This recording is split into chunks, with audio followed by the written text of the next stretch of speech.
성경의 숲을 걷다 오늘은 역대하 28장입니다. 요담을 이어 남유다의 왕이 된 아하스의 이야기는 서론과 결론 부분을 제외하면 열왕기와는 다른 내용으로 진행되고 있습니다.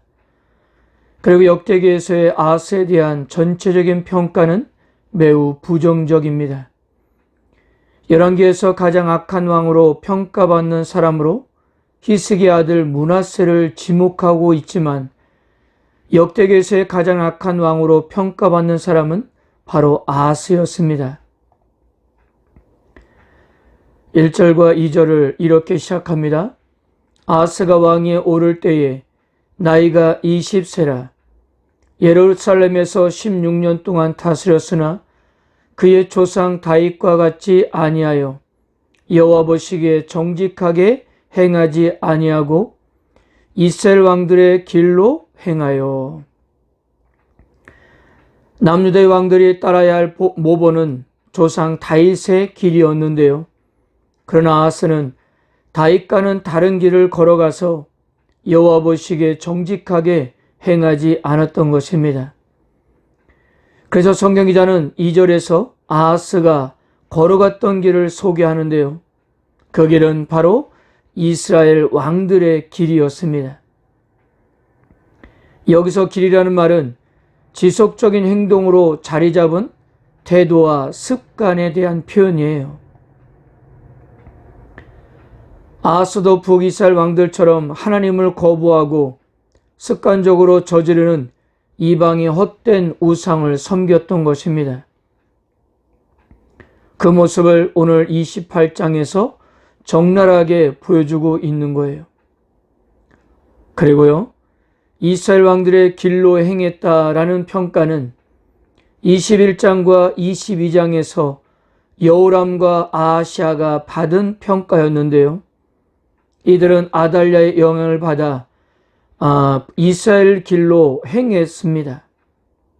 이 아달랴의 영향이 사라진 환경에서 처음으로 아하스에게 적용되고 있는 것입니다. 그러므로 아하스의 이탈은 좀 이례적인 일이었던 것입니다.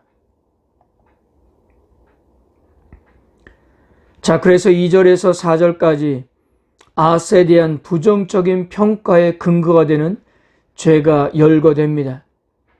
첫째, 그는 바알들의 우상을 부어 만들었고요. 둘째, 흰놈의 골짜기에서 분향하고 자녀들을 불살랐습니다. 자녀들을 제물로 바쳤다는 것은 아하스가 당시 모압의 신 몰렉을 섬겼다는 말인데요. 이것은 율법에서도 엄격하게 금지된 죄였습니다. 그리고 이처럼 인간 번제는 흔히 국가적인 위기를 모면하는 수단으로 사용된 점을 감안하면 아마도 아람 왕 르신과 북이스라엘 왕 베가의 공격으로 인한 문제를 해결하려고 했던 것으로 보여집니다.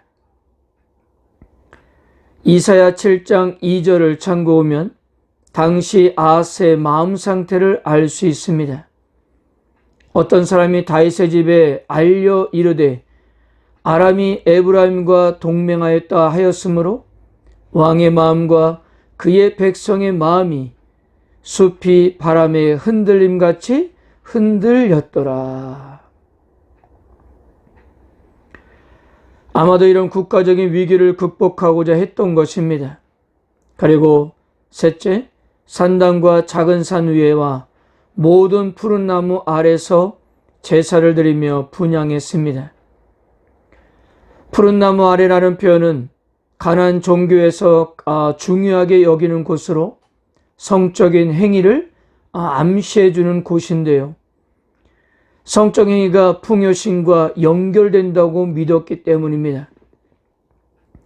그러니까 아하스는 남유다의 번영을 위해 풍요의 신을 위한 음란한 의식까지 드려왔던 것입니다.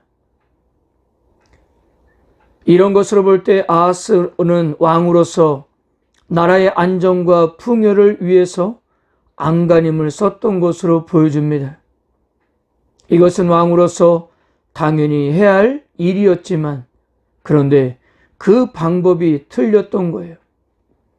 이런 열정을 가지고 하나님께 쏟았다면 상황은 완전히 달라졌을 것인데 엉뚱한 곳에 그의 열정을 쏟고 있었던 것입니다. 하나님께서는 아하스의 불신과 이교 행위를 잠잠히 지켜보지 않으셨습니다. 그를 돌이키고자 징계를 시작하셨는데요. 열왕기사를 참고하면 당시 아하스가 남유다의 왕위에 오를 때 국제 정세는 격동기였습니다. 신흥 강대국인 아수르는 고대 근동 세계를 지배하기 시작했고 특히 서쪽으로 진출하여 지중해 해안 지역 전체를 장악했습니다.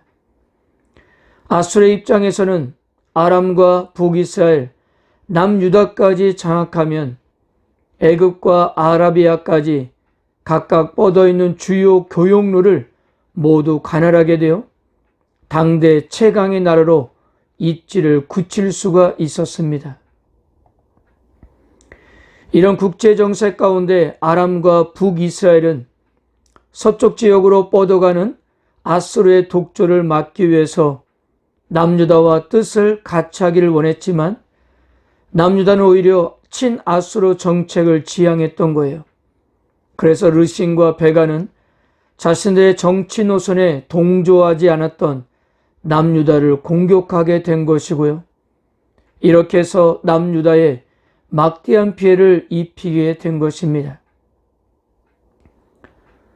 물론 역대기에서는 이와 같은 이야기를 생략하고 두 나라에 의해 유다가 크게 손실을 얻게 되었던 것은 전적으로 아하스의 범죄 때문에 하나님께서 그들의 손에 남유다를 넘겨주었다는 신학적 해석을 하고 있는 것입니다.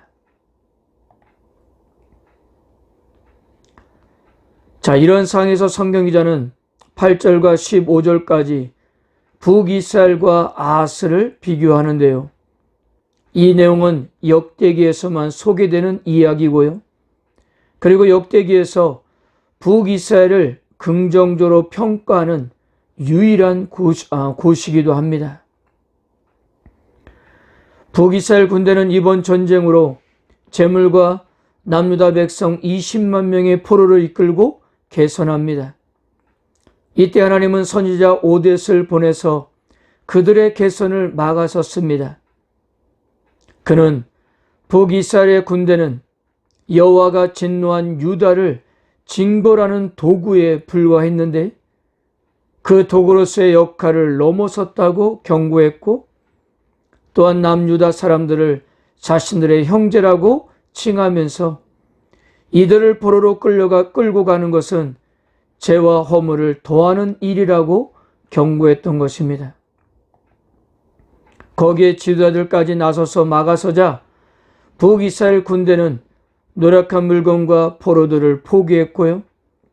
그들은 남유다 포로들을 잘 보살펴 다시 유다로 돌려보내게 된 것입니다. 학자들은 이 사건을 누가복음 10장에 나오는 선한 사마리아인의 원형이라고 그렇게 보았습니다. 이처럼 북이스라엘 백성들의 우호적인 태도는 아하스의 부정적인 모습과 완전히 대조를 이루고 있는 것입니다. 그리고 당연히 왕은 백성들을 보호해야 할 의무가 있음에도 하나님을 떠난 아하스는 아무것도 할 수가 없었습니다. 그러나 하나님은 선지자 오뎃을 보내 북이스라엘 사람들의 마음을 감동해서 남유다 백성들을 보호하시고 지키셨다는 거예요. 자, 그렇다면 여러분, 이런 상황에서 아하스는 무엇을 하고 있었을까요? 16절을 보세요. 그때 아하스 왕이 아스로 왕에게 사람을 보내어 도와주기를 구하였으니. 여기서 그때라는 히브리어 바에트 하이는 특별한 사항이나 행동을 진술할 때 사용되는데요. 그렇다면 16절에서 강조하고 있는 그때는 과연 언제일까요? 바로 유다 성읍을 공격하고 수많은 포로들을 잡아 돌아가는 북이스라엘 군대에게 하나님이 선지자 오뎃을 보내셔서 유다 백성들을 돌려보내도록 조치하신 그때를 가리킵니다. 무엇입니까? 하나님이 유다에게 이렇게 은총을 베푸신 바로 그때에 남유다 왕 아하스는 하나님을 의지하지 않고 도리어 아수르에게 도움을 요청하고 있었던 것입니다. 열왕기하 16장 7절을 참고하면 이때 아하스는 아스르 왕에게 이렇게 고백했습니다. 아하스가 아스르 왕 디글라 빌레셀에게 사자를 보내 이르되 나는 왕의 신복이요 왕의 아들이라. 이제 아람 왕과 이스라엘 왕이 나를 치니 청하건대 올라와 그 손에서 나를 구원하소서. 여러분, 만군의 하나님을 믿는 백성으로서 얼마나 굴욕적인 모습입니까? 그리고 이 아하스의 말은 마땅히 여호와 하나님께 아뢰어야 할 말이지 않겠어요? 남유다는 하나님과 언약을 맺으면서 하나님을 왕으로 모시고 살아가는 나라입니다. 다윗 왕국은 곧 하나님의 나라예요.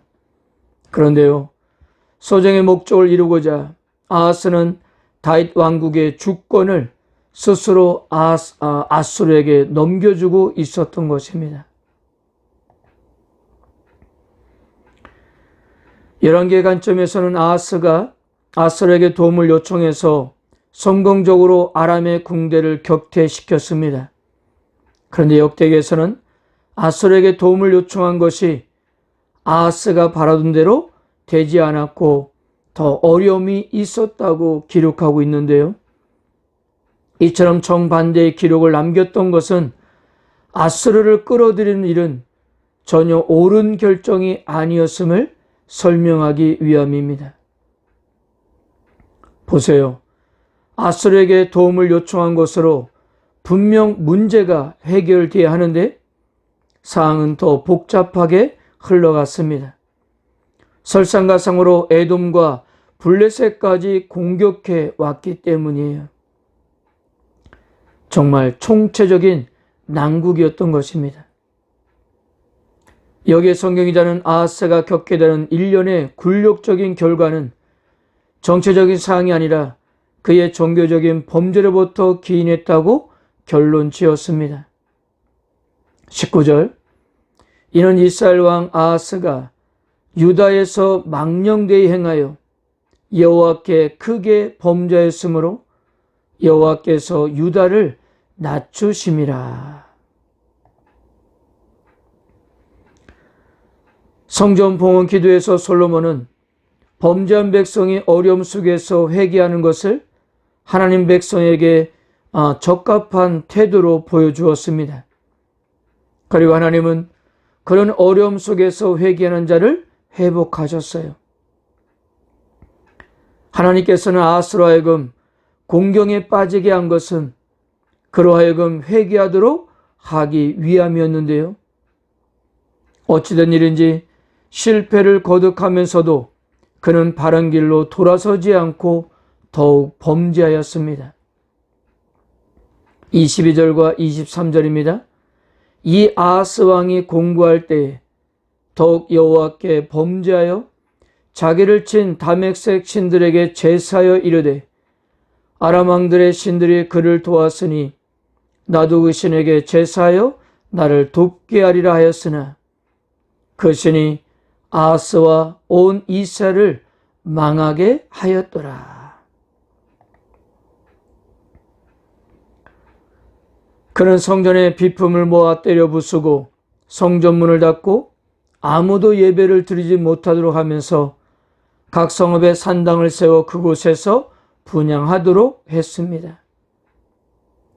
아니, 공부할 때도 깨닫지 못한다면 도대체 어디서 가능성을 찾을 수 있단 말입니까?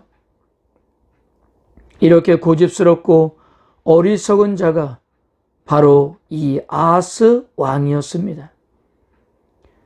성경기자는 아하스에 대하여 하고자 하는 많은 말을 이 아하스 왕이라는 한마디에 다 담아내고 있는 듯합니다. 그리고 그는 죽어서도 명예롭게 왕의 묘실에 들어가지 못했습니다. 사랑하는 성도 여러분, 죄로 인한 것이든 죄 없이 받은 고난이든 우리는 대체로 환난 가운데 하나님을 찾게 됩니다. 특히 죄로 인해서 당하는 고난은 오히려 우리가 하나님의 자녀임을 보여주는 증거가 됩니다. 하나님께서는 오직 우리들의 유익을 위하여 잠시 징계를 하십니다. 징계는 받을 당시는 즐거워 보이지 않고 슬퍼 보이지만 후에 그로 말미암아 연단받아 의와 평강의 열매를 맺게 된다는 사실입니다. 중요한 것은 이것입니다. 고난 중에도 깨닫지 못하는 자야말로 가장 어리석은 사람이라는 사실입니다. 내가 너의 자녀들을 때린 것이 무익함은 그들이 징계를 받아들이지 아니함이라. 아하스에게 징계는 정말 무익했던 것입니다.